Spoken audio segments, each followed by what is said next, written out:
WalrusCast.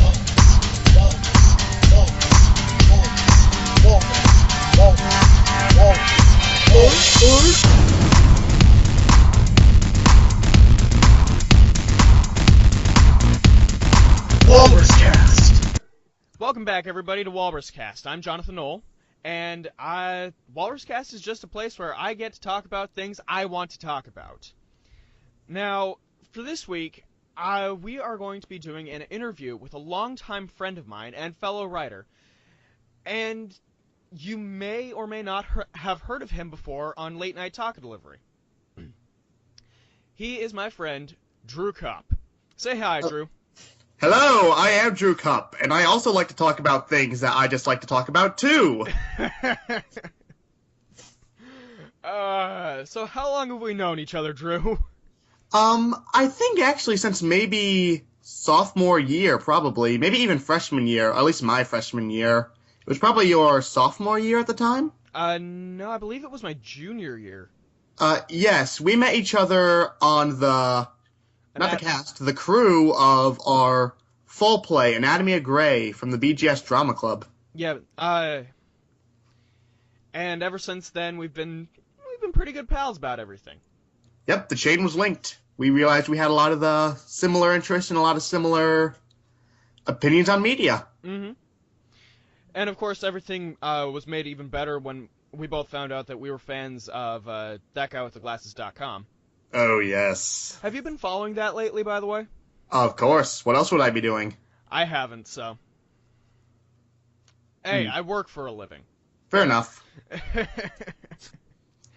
I have no life, so that's the trade-off. Fair enough. What projects are you currently working on? I actually have several projects that I've been working on lately. The biggest one by far is The Journey of a Lifetime. You may not have heard about this. I am writing a comic series about it. It is basically kind of space opera meets shonen anime, if you've ever heard of the term. Actually I have, but refresh the audience, if you please. Oh yes, that's probably a good idea. A shonen anime is basically, or manga, is kind of, it's a storyline that features more than not a lot of action, and tends to star younger characters, usually in their early to late teens, or even the preteens for that matter. And some sample titles may include... Naruto, Bleach, Dragon Ball was for a long time a shonen manga. Okay. And, weren't you also working on a thing called Legends? Oh yes, I was working on a thing called Legends. Legends is basically... Well, it's hard to describe in one sentence, but it's... Well, then don't keep it to one sentence. Go on and on about it. Ramble, my friend, ramble. Oh, okay, I can ramble. I can ramble and bramble and shamble. I can do that. Go for it.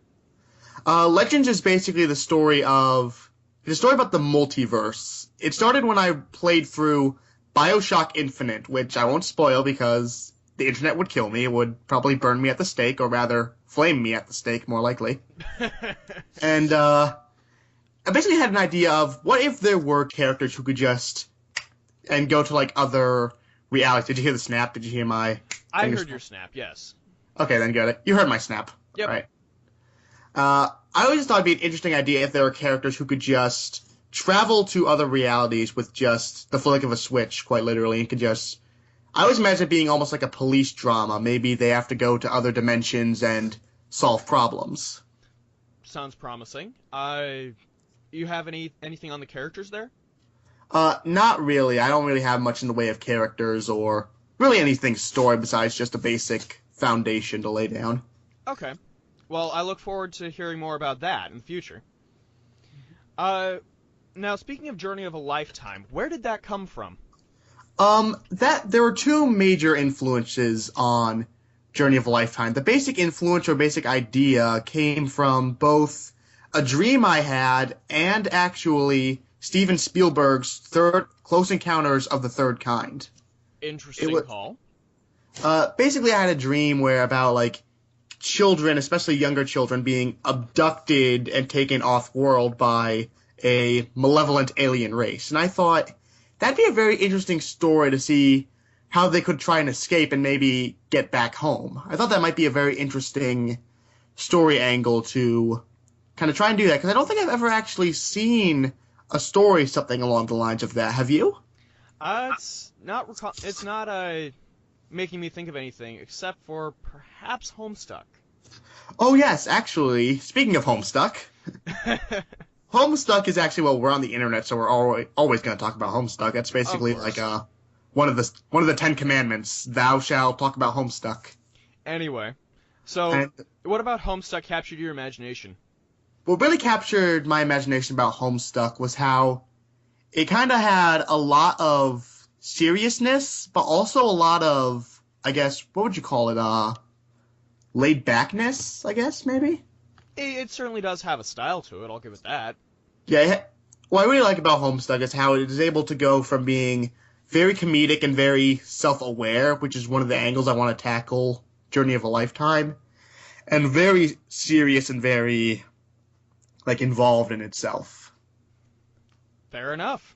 Another thing I really admire about Homestuck was the complex story, which is something that may or may not come into play with Journey of a Lifetime. I kind of want to try and avoid it as much as I could, but if I really want to get everything I want with Journey of a Lifetime out, it might end up having a very complex story. And I also find that Homestuck has a very interesting way of telling the story. Yes, through voice messages and through kind of, what would you call it, voicemails? It speaks through instant messaging for a while. There are flash animations. There are just strict panels of story. I would like something like that for Journey of a Lifetime, actually. Like, maybe multi-panel, maybe like in a classic comic book style, but I would like to have something along those lines. Yeah, it's a very interesting way of telling something. Very much the height of multimedia, in my opinion. Because it includes music, and it's just really cool. If you have the time and the sanity, I highly recommend going out and reading Homestuck. Just keep in mind, you won't keep that sanity for very long. Tis true. Mm. And where do you get your inspiration beyond all of that? Beyond all that, I get my inspiration from a lot of different sources, actually. I guess you could say I'm kind of a mismatch writer. I kind of like to write about what I see and what I hear about, like in other forms of media, like books or maybe even the news and other movies I see. Like, if there's a really interesting story that I think could tie in to the overall narrative, I'd be like, you know what? I'm going to write about that. I'm going to add like a story element or an episode about an idea like that. And I work hard to make sure it all is cohesive and it works. Right, because if it wasn't the case, then that would just be shoddy storytelling. Mm-hmm. I never got to say it, but another big inspiration of mine for Journey of a Lifetime was One Piece, if you've ever heard of One Piece. I have heard of One Piece. I've only seen one episode. There's like 700 episodes. I haven't even seen them all. I just know the basic idea of it. Right. I just really admired how there was a lot of imagination in One Piece. There was a whole lot of basically just creativity and originality within the show, and I kind of wanted to make a world like that, very similar in Journey of a Lifetime. A very imaginative, very creative world where the laws of reality don't often apply. I can appreciate that. Mm-hmm.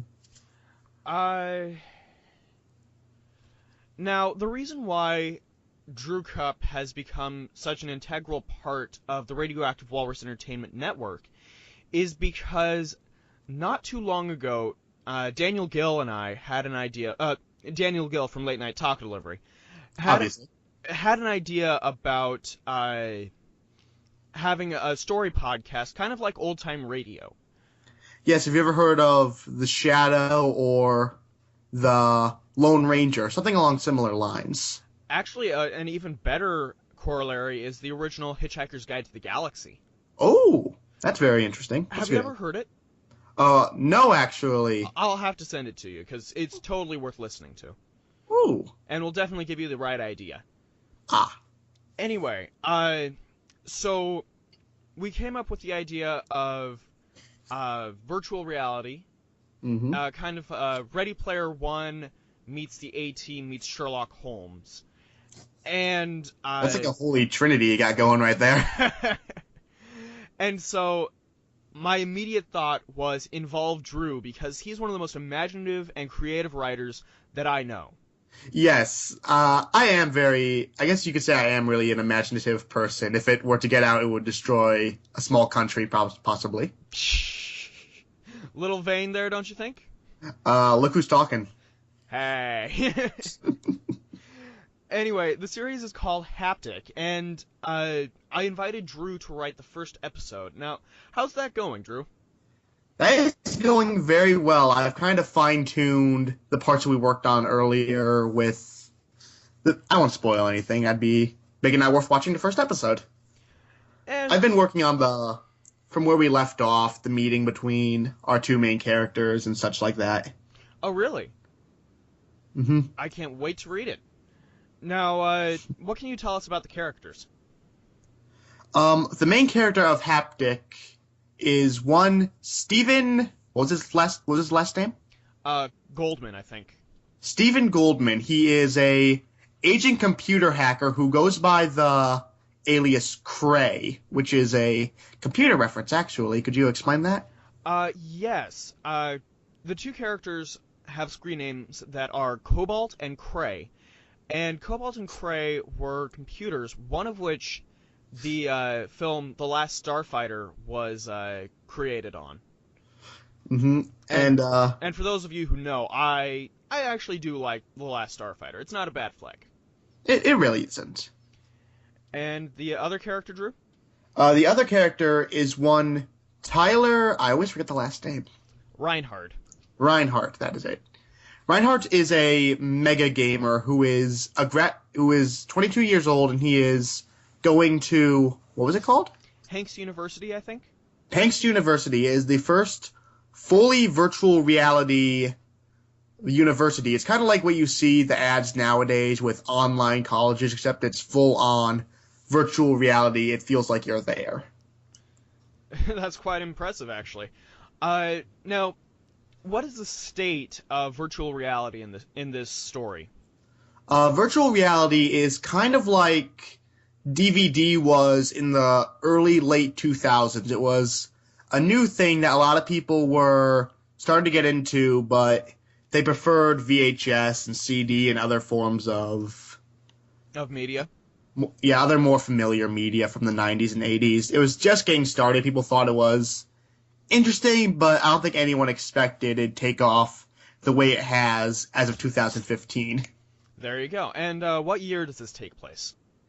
Interestingly enough, this takes place 10 years from the current time, in 2025. Ah, interesting year. Mm-hmm. Interesting. We need to stop saying interesting. Interesting notion. If we could see each other, I'd be giving you such side-eye right now. Yeah, I could probably... You should like post up like a picture, edit in a picture of you giving the side eye. Nah, I can't do that. This is theater of the mind, my friend. We can't do that. That's a good title, actually. Anyway, do you have any future plans? Yes. Once I've graduated from school, oh yes, plot twist, I am still at school. As Shyamalan would say, what a twist! Anyway. And once I graduate from school, which will be at the end of this year, actually, by summertime rolling around, I would like to be involved more in the basic runnings of the Radioactive Walrus Entertainment Podcast. I'd like to be involved more with John and Daniel with making podcasts and talking about, well, things we like to talk about, honestly. As he said it, things we like to talk about. There you go. And also... Oops, sorry, I interrupted. We'd be happy to have you. Anyway, you were saying? Yeah, I'd be happy to be there. And I'd also like to work more on other projects I have. I'm a person who has the bare bones of a lot of projects I'd like to work on down, like other stories along the lines of Journey or Legends or Haptic, and I just need some help fine-tuning them. Again. And I'd like to be able to write more of them down and maybe get them as other radio shows on the Radioactive Walrus. Again, more than happy to have you. Yes. And if and when you decide to have any of those stories as radio shows, we'd be happy to host them. Ah, thank you. Now we're on to the unscripted portion. Oh boy. Just to have our listeners know a little more about you. Okay. Do you have a middle name? Yes, I do actually. My middle name is Michael. Funny, that's my middle name too. It's like we're connected. Favorite color? Blue. No, wait. Blunk. You're a fan of Monty Python. Is it not obvious? Right. Actually, I need to remember to send you the Goon Show. Ooh, the Goon Show. It's one of the early influences on Monty Python. Ooh, then I have to see it. It's like a rite of passage. Yeah, and it's all audio too. Oh, it's like a radio show. It is a radio show. Oh my, how convenient. Yeah, it's really, really well done and very, very funny. Oh boy. So I'll have to send that to you and the Hitchhiker's Guide to the Galaxy. That'd be much appreciated. What do you want to be when you grow up? That's an interesting question. I'd really like to pursue a career in either graphic design. I think everybody knows what that is. Mm-hmm. And maybe even a writer, maybe a professional writer. But writing is a very hard career to pursue, and I might just be better off going with graphic design. Fair enough. Well, I hope you pursue your dream. Yes. Your dream. I have a question for you, John. Of course. What do you plan to do once you start, I guess, after this period of time? Well, I actually have a plan where I am traveling around the United States by train. Ooh. In June, July. That's exotic. It's an idea that's kind of been kicking around. And I have a map of the United States hanging up in my room, and there are pins in places I want to go. I think you showed me that, actually. Yeah, and yeah, that's the big plan. And then right after, I go back to school. Where do you plan on going to school? Bowling Green State University. That's where I'm going. Splendid. We should be roommates. I don't know. I hear room and board is just We'd get so expensive. many noise complaints. It's not even funny. Probably. Just everyone's asleep, you just hear a blasting sound, just ricketing the whole building. Oh boy. And I think that should wrap it up for WalrusCast. Thank you everybody for tuning in. I'm Jonathan Knoll. And I'm Drew Kupp. Thank you for coming onto the show, Drew. Thank you for having me, John. And have a week, Internet. Have a week. And a weekend. Hey, there's a concept. WalrusCast is hosted by Jonathan Knoll. Our title music is Cephalopod Walrus Mix by Kevin McLeod and mixed by Jonathan Knoll. You have listened to a production of Radioactive Walrus Entertainment.